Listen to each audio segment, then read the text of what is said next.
Bueno, yo soy un señor que tiene 53 años y me llamo Jaime Bertrán. En el año 61, viviendo en Villamayor, en Asturias, oímos hablar de las apariciones de la Virgen a 4 niñas en San Sebastián de Garabandal, en Santander. No prestamos mucha atención y pasaron los años y dejaron de pasar dichas apariciones.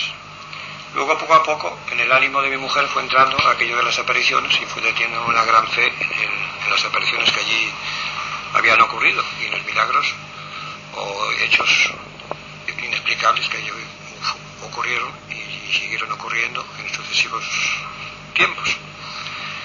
Yo pues siempre me mostré escéptico, no porque no crea que la Virgen se pueda aparecer o no se puede aparecer, porque yo creo que si Dios es todopoderoso, pues fácilmente puede hacer lo que le venga en gana, entre otras cosas que su madre venga a la tierra y se manifiesta a los hombres. Pero como había tanta gente que tenía fe en ello, y sobre todo en mi propia casa, pues entonces pedí una prueba irrefutable como Santo Tomás. Quiero meter el dedo en las llagas para poder creer que es verdad.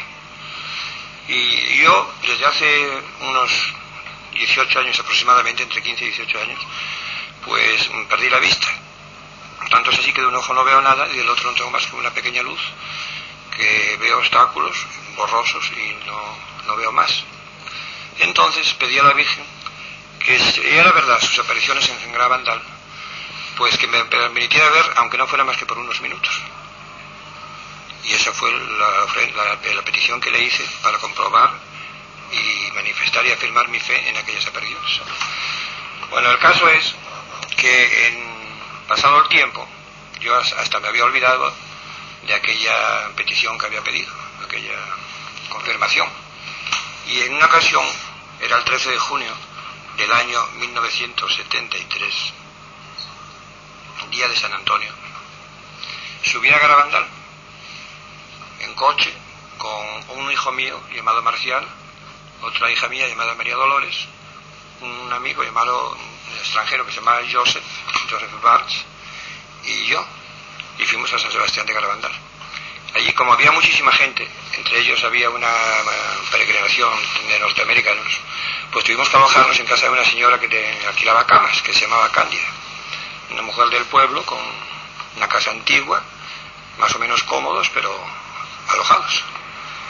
Y estando allí, nos avisaron de que en casa de Ceferino, el padre de una de las vientes, Mariloli, que tenía una taberna, pues iban a proyectar una película sobre los éxtasis que habían ocurrido en Garabandal y comentada en una cinta magnetofónica, pero en inglés. Entonces yo dije que yo no iba a ir porque ni veía ni entendía el inglés y era una bobada que fuera a ver, oír una cosa que no podía ver ni oír y además ocupar un sitio para otra gente que pudiera ocupar el mío.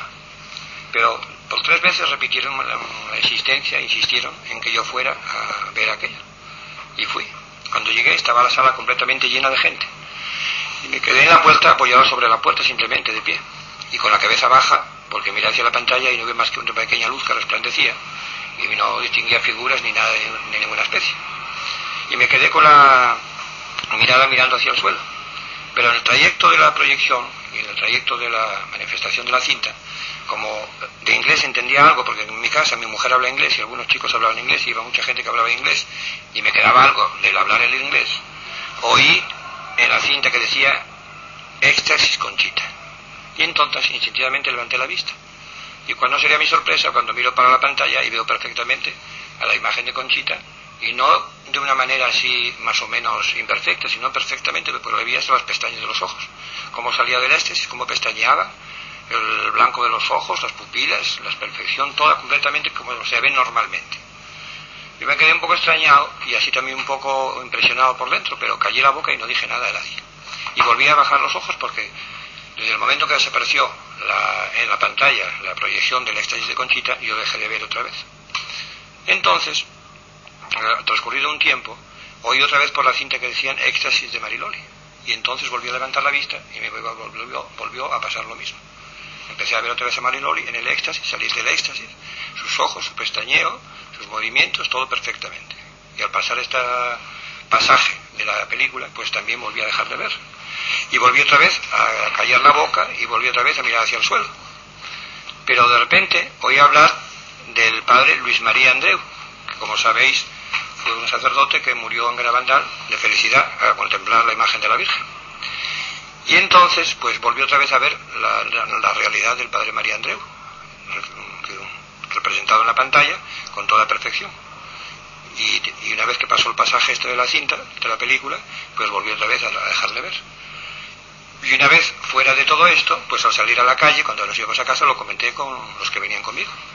Mariquilla Pidal, Marcial mi hijo y María Dolores mi hija y Joseph el otro amigo que iba con nosotros. Y yo no recordaba en absoluto ya la petición que había hecho la Virgen de que pedía esa prueba para comprobar que era una realidad sobre las apariciones de Garabandal. Y tanto es así que pasó todo un año y yo no presté atención a aquello más que lo que me había pasado, sin pensar que había sido la prueba que había pedido. Pero al año siguiente, en el 13 de junio precisamente, coincidió otra vez nuestra visita a Garabandal y coincidió que estando en la iglesia, oyendo misa, yo soy de las personas que cuando va a misa me concentro en la misa y yo pienso en los demás, ni pienso en los que tengo al lado, ni pienso en otras cosas, pues había una cosa interna que me decía: Jaime, si aquello que tuviste fue la prueba que pediste. Y tanto insistió que entonces caí en la cuenta de que el año anterior lo que me había ocurrido había sido precisamente la prueba que había pedido a la Virgen de beber durante unos minutos para comprobar su veracidad de las apariciones en Garabandal. Y eso fue todo lo que me ocurrió. Después, en distintas ocasiones, pues tuve muchas pruebas referente a los perfumes que emanan de los objetos besados por la Virgen. Tanto es así que yo ya llegué a creer que aquella era Anchas Castilla, porque pedías una cosa, inmediatamente te venía un perfume y estaba concedida. Y resulta que en muchas ocasiones, y muy lejos aquí de Asturias, por ejemplo en Extremadura, me ocurrió el pedir, por ejemplo, por una petición que me hacían: oye, por favor, reza por, como pedimos los cristianos unos con otros, reza por, en este caso mío, reza por este problema mío, reza por lo de más allá, o reza por lo de más allá. Y entonces, en una ocasión, un amigo de allí me pidió que rezara por su abuela, que estaba muy enferma, para que tuviera una muerte dulce y pacífica. Y aquel día, pues recé, por la tarde. Y por la noche, cuando estaba en el paseo, me vinieron unos perfumes que no se sabe uno explicar. No son perfumes neutrales, es un perfume muy agradable, y que no había razón ninguna, ni tenía en las manos, ni había lavado con perfume, ni con jabón oloroso, ni con nada, y no llevo en el cuello una medalla besada por la Virgen, y yo lo explico eso. Y tanto es así que después de esto fui a casa de este amigo, y allí, juntos, un grupo de ellos, rezamos el rosario, en pleno verano, en Extremadura, a 40 grados, o 40 y tantos grados a la sombra, con los brazos en cruz de rodillas, sudábamos la gota gorda. Yo que padezco además de ciática, hernia discal, reuma, etcétera, etcétera, que yo fue un trabajo enorme, porque cuando llegaba por el segundo o tercer misterio caía el agua a chorros por el rostro y por todos los sitios, y estando allí volvió a venirme el perfume. Y aquella misma noche, pues me enteré que esta señora había muerto dulcemente.